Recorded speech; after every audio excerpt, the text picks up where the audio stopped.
Undang-Undang Nomor 11 Tahun 2020 yang lebih dikenal dengan Omnibus Law itu disahkan tanggal 5 Oktober 2020 ya. Masuk ke tahun 2021 itu upah minimum sektoral kita sudah hilang. Para gubernur sudah tidak berani lagi meng-SK-kan yang namanya upah minimum sektoral. Yang kedua, anggota kita ada, bahkan bisa dikatakan banyak, ya, yang sudah diefisiensi. Sudah diefisiensi, kemudian dengan tawaran-tawaran awalnya hanya 0,5%, sesuai dengan undang-undang tersebut. Yang pada akhirnya mendapatkan satu kali saja mereka sudah merasa seolah-olah sudah menang. Ya, satu kali saja seolah-olah itu sudah bagus. Padahal kalau kita ingat 13/2003 itu kita kalau yang namanya efisiensi bahkan bisa lebih daripada 2 kali gitu. Kemudian lebih gilanya lagi status. Ya, jadi artinya setelah diefisiensi kemudian dia masuk kembali bekerja dengan status ya kontrak, harian lepas dan sebagainya dan sebagainya. Masuk ke tahun 2022 kawan-kawan semua, dengan adanya Omnibus Law itu UMK ya, UMK saja beberapa wilayah itu tidak naik. Dan lebih ironis lagi di wilayah-wilayah industri, padat-padat industri. Kayak Banten itu, Kabupaten Tangerang itu industri pertama di Provinsi Banten. Kota Kabupaten Serang itu adalah industri besar. Kabupaten Bekasi itu adalah kawasan industri terbesar se-Asia malah. Itu tidak naik upahnya, UMK-nya ya. Konon apalagi upah minimum sektoral itu UMK. Nah, apa yang mau saya bilang kawan-kawan? Dari awal kenapa kita menolak Omnibus Law itu? Ya ini faktanya sekarang nih. Baru berlaku 1 tahun saja, kurang lebih 1 tahunan, itu korbannya udah banyak gitu. Nah ini tolong kawan-kawan betul-betul dipahami ya, kita ya, sebagai pemimpin buruh, sebagai aktivis buruh harus betul paham itu. Jadi bukan retorika atau bukan hoax yang selama ini kita selalu kumandangkan, selalu gaungkan ya. Kenapa kita menolak Omnibus Law? Nah kemudian perlawanan kita, apakah kita berhenti? Tidak. Aksi-aksi terus kita lakukan ya. Unjuk rasa terus kita lakukan. Dan termasuk dengan kita mengajukan gugatan ke Mahkamah Konstitusi ya. Judicial review JR ke Mahkamah Konstitusi. Nah, Mahkamah Konstitusi sudah memutuskan. Mahkamah Konstitusi tanggal 25 November 2021 memutuskan bahwa Undang-Undang Nomor 11 Tahun 2020 ini dinyatakan inkonstitusional atau cacat. Ya. Dan perintah, sekali lagi ya, perintah MK itu harus diproses ulang. Proses ulang. Nah, kawan-kawan semua, di dalam konsil ini dan saya rasa pertemuan-pertemuan yang akan datang, saya mengatakan kita ada peluang kembali. Ya, kita ada peluang kembali. Ada celah lagi untuk bagaimana membatalkan ini undang-undang. Ya.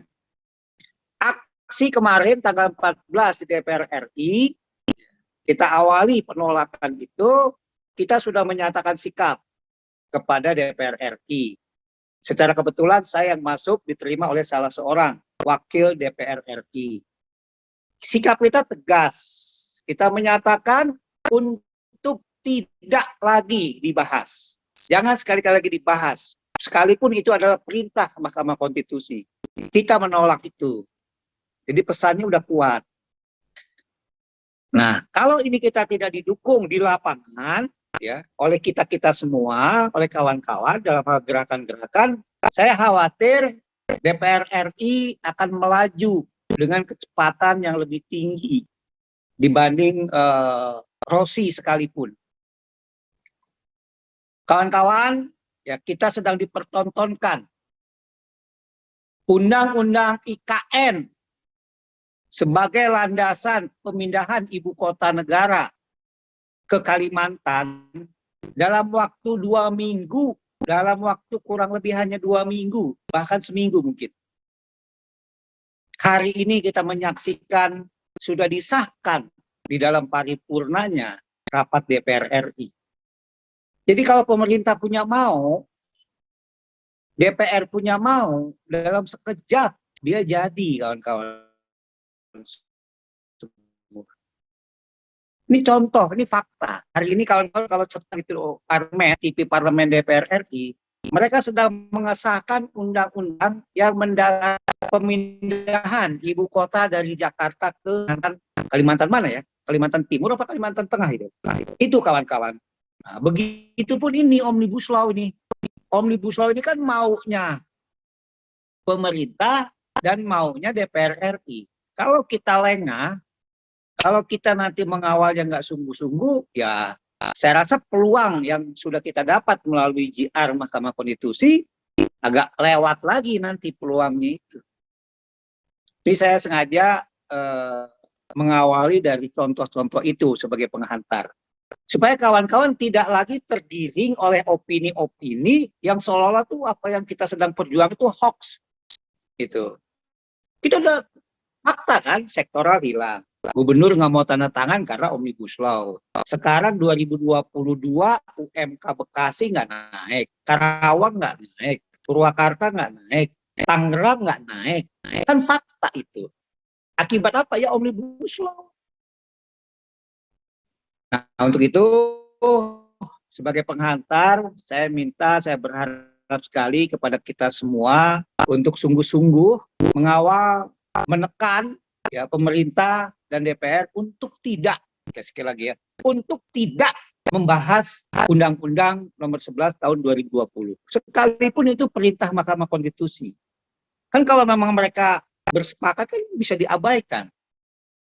Undang-undang PRT saja udah 18 tahun nggak jadi-jadi karena mereka nggak mau kan, pemerintah nggak mau, DPR nggak mau. 18 tahun undang-undang PRT.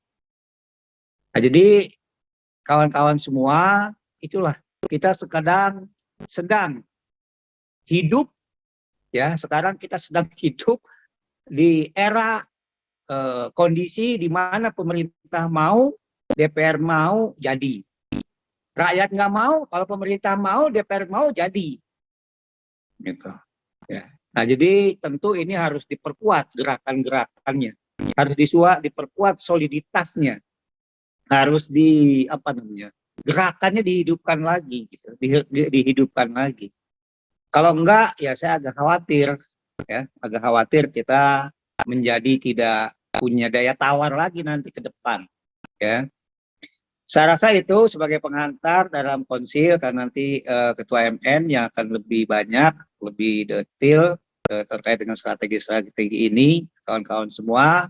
Dan saya juga dalam kesempatan ini meminta khususnya kepada kawan-kawan Jawa Barat, ya Bung Parno, kawan-kawan DKI, Bung Winarso, dan kawan-kawan Banten, Bung Tukimin, Bung Erwin, persoalan GS, ya persoalan GS, saya minta nanti kita akan besarkan lagi. Ya, hari ini ada aksi, ya kalau mau nanti hari ini saya udah dapat laporan tadi dari Sekjen, kelihatannya responnya nggak begitu bagus karena aksi massa kita hanya kurang lebih 100 orang, ya Garda Mitra hanya kurang lebih 100 orang, sebetulnya lebih, cuman karena hujan posisinya pada di dalam mobil semua, jadi nggak pada turun. Padahal kalau tadi ada 300 sampai 500 aja, saya rasa petanya bisa berubah. Nah, saya minta nanti akan dievaluasi dan saya akan meminta lagi untuk kita ada aksi besar. Ya, nanti saya juga akan aksi ke sana.